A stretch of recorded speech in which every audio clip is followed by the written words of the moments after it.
साथियों नमस्कार, मैं पतंजलि मिश्र इस सत्र में आप सबका हार्दिक स्वागत करता हूं।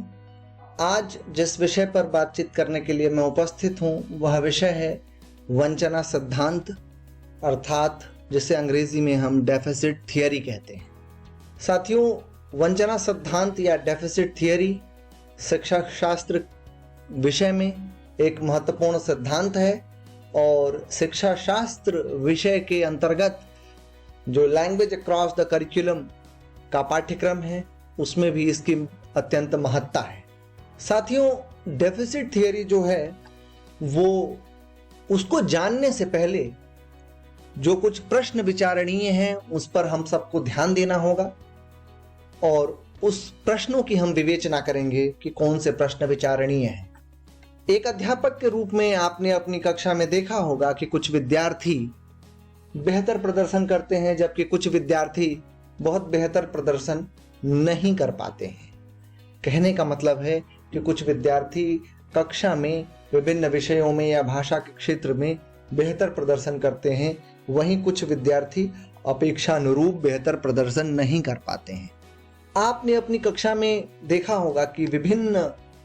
सामाजिक आर्थिक परिवेशों से विद्यार्थी आते होंगे और यदि आपकी कक्षा में विभिन्न सामाजिक आर्थिक स्थिति के विद्यार्थी आते हैं तब क्या होता है, या तब आप किस प्रकार से अपने पढ़ाए जाने को देखते हैं, या आप किस प्रकार से यह तय करते हैं, या क्या आपने कभी इस परिस्थिति के बारे में सोचा है कि विभिन्न सामाजिक आर्थिक स्थिति के विद्यार्थी हों तब क्या करना होता है। आपसे मैं अपेक्षा करता हूं कि आप उन कारणों की सूची बनाएं जो कि किसी भी विद्यार्थी के बेहतर प्रदर्शन करने या किसी भी विद्यार्थी के अपेक्षानुरूप बेहतर प्रदर्शन न करने के पीछे के जिम्मेदार कारण हैं। अब जब आपने उन कारणों को सूचीबद्ध कर लिया है तब आप उन सूचीबद्ध कारणों पर विचार करें। देखें कि क्या आपने कोई कारण जो ऐसा ढूंढा है क्या जो कि भाषा के मुद्दे से संबंधित है। आपने विभिन्न कारण उसके बनाए होंगे कि क्यों कोई विद्यार्थी अच्छा प्रदर्शन कर रहा है और कोई विद्यार्थी क्यों अच्छा प्रदर्शन नहीं कर रहा है। क्या उन कारणों में कोई कारण भाषा से या भाषा के मुद्दे से संबंधित है या नहीं है। यदि आपने घर और स्कूल की भाषा से संबंधित कठिनाई की पहचान की है तो आप इस सिद्धांत के बेहद करीब हैं जिसकी चर्चा, जिसे हम डेफिसिट या वंचना सिद्धांत कहते हैं, जिसे हम डेफिसिट थियरी कहते हैं, और हम इस वीडियो में उसी की चर्चा करने जा रहे हैं। साथियों, अब हम यह समझें कि सामान्य संदर्भों में वंचना सिद्धांत क्या है और इस बात पर चर्चा करें कि भाषा सीखने के क्षेत्र में वंचना सिद्धांत की क्या भूमिका है। मित्रों, दो चित्र मैं आपके सम्मुख प्रस्तुत कर रहा हूं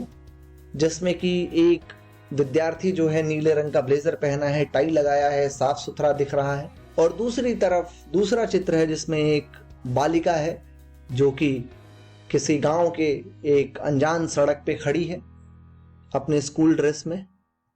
यदि आप अध्यापक हैं और बारी बारी से ये दोनों बच्चे आपकी कक्षा में प्रवेश करते हैं तो आप इन विद्यार्थियों के लिए प्रथम दृष्टि में किस प्रकार की धारणा का निर्माण करते हैं। आप जिस तरह की धारणा का निर्माण करते हैं वही वंचना सिद्धांत की नींव है। वंचना सिद्धांत से तात्पर्य उस धारणा से है कि कुछ विद्यार्थियों की अकादमिक सफलता की संभावना दूसरों की तुलना में अधिक है और इसी को वंचना सिद्धांत के रूप में जाना जाता है। डेफिसिट थियरी अर्थात वंचना सिद्धांत यह समझाने का प्रयत्न करती है कि कुछ वंचित विद्यार्थी स्कूल में उच्च विफलता दर क्यों दिखाते हैं।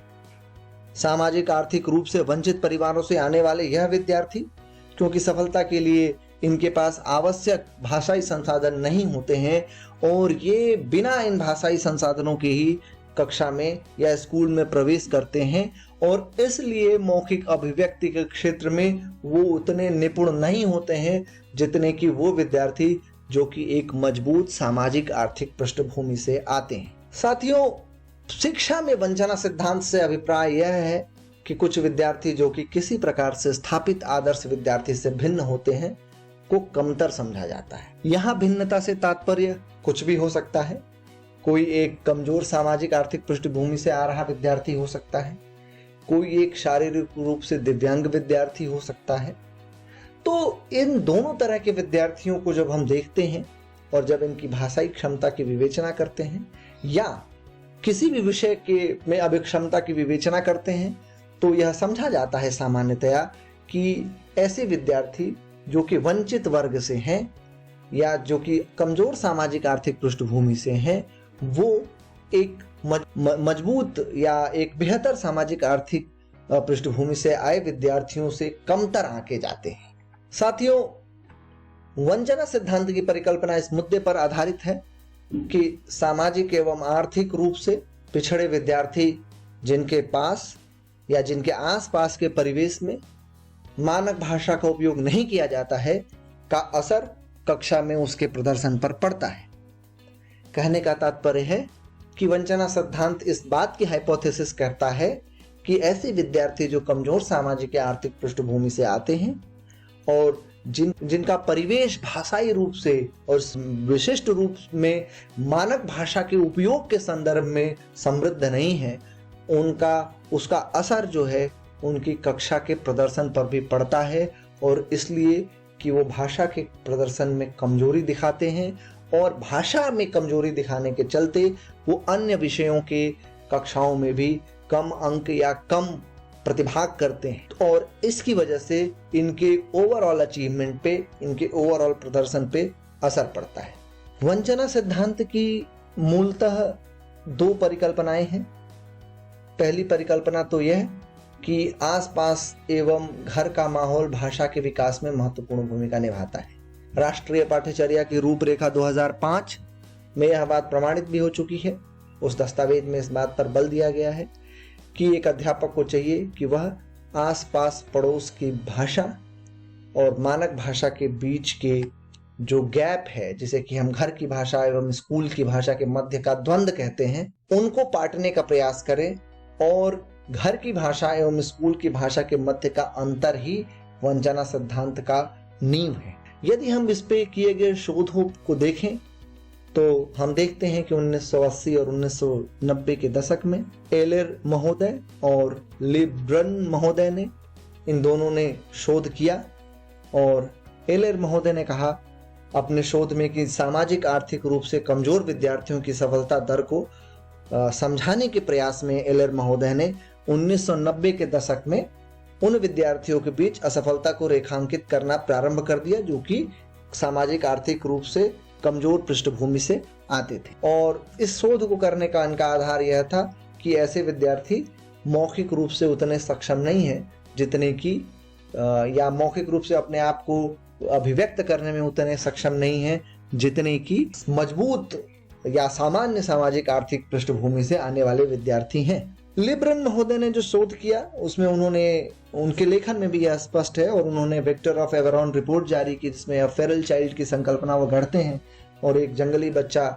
जिसे फेरल चाइल्ड को हम एक जंगली बच्चा हिंदी रूपांतरण में कह सकते हैं, और उसमें यह भी स्पष्ट था कि किस प्रकार से एक कमजोर आर्थिक सामाजिक पृष्ठभूमि से आने वाले विद्यार्थी वो सामान्य आर्थिक पृष्ठभूमि से या सामान्य सामाजिक पृष्ठभूमि से आने वाले विद्यार्थियों की अपेक्षा कमतर प्रदर्शन था या कमजोर थे अपने भाषाई या अपने कक्ष में विभिन्न विषयों की समझ को लेकर। और इसके पीछे का हेतु या इसके पीछे की मूल भावना जो थी वह भाषा का संप्रत्यय ही इसके पीछे कार्य कर रहा था। अब हम इस बात को समझने की कोशिश करेंगे कि इस सिद्धांत का कक्ष की परिस्थितियों में कैसे अनुप्रयोग कर सकते हैं, कैसे हम डेफिसिट थियरी का या वंचना सिद्धांत के जो संप्रत्यय हैं उनको एक वंचित विद्यार्थी या एक ऐसा विद्यार्थी जो कि एक वंचित वर्ग से आता है, उन विद्यार्थियों को किस प्रकार से हम कक्षा की मुख्य धारा में ला सकते हैं और उसके अचीवमेंट को, चाहे भाषा के क्षेत्र में हो, चाहे गणित के क्षेत्र में हो, चाहे विज्ञान के क्षेत्र में हो, को बेहतर कर सकते। सबसे पहला काम एक अध्यापक को जब वह अपनी कक्षा में देखता है कि विभिन्न आर्थिक सामाजिक पृष्ठभूमि से आए हुए विद्यार्थी हैं, तो एक अध्यापक को चाहिए कि ऐसे विद्यार्थियों को वह लेबल करने से बचे जो विद्यार्थी मौखिक रूप से अक्षम हैं या मौखिक रूप से उतने सक्षम नहीं हैं। उन विद्यार्थियों की लेबलिंग करने से बचें, क्योंकि लेबलिंग करने पर उन विद्यार्थियों का आत्मविश्वास नीचे चला जाता है और वह कक्षा में सहभागिता कम कर देते हैं। दूसरी प्रमुख बात है कि ऐसे विद्यार्थी जो अपने आप को मौखिक रूप से अभिव्यक्त नहीं कर पाते हैं, उनकी समस्याओं को दूर करने पर भी ध्यान दें। एक अध्यापक को चाहिए कि वह उनकी समस्याओं को की ठीक तरीके से पहचान करे और उन समस्याओं को दूर करने के जो पेडागोजिकल या टूल्स हो सकते हैं उनका इस्तेमाल करके वो उन समस्याओं को दूर करने का प्रयत्न करें। एक अच्छे अध्यापक को चाहिए कि वह एक मजबूत आर्थिक सामाजिक पृष्ठभूमि से आए हुए विद्यार्थी और एक अपेक्षाकृत कमजोर सामाजिक आर्थिक पृष्ठभूमि से आए हुए विद्यार्थी के मध्य अंतर को पाटने के लिए एक संस्कृति का, एक कक्षाई संस्कृति का, एक विद्यालयी संस्कृति का विकास करें, जिसमें कि दोनों तरह के विद्यार्थियों को अपनी बात रखने का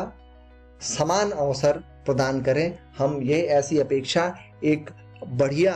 अध्यापक से करते हैं और एक अध्यापक को यह करना चाहिए। इसके साथ ही एक अध्यापक को चाहिए कि जब भी वह कक्षा में मानक भाषा का इस्तेमाल करता है तो उन परिस्थितियों में उसे मानक भाषा के उन शब्दों को विस्तार से समझाना चाहिए जो अपेक्षाकृत रूप से उन विद्यार्थियों के लिए नए हो सकते हैं। इसके साथ साथ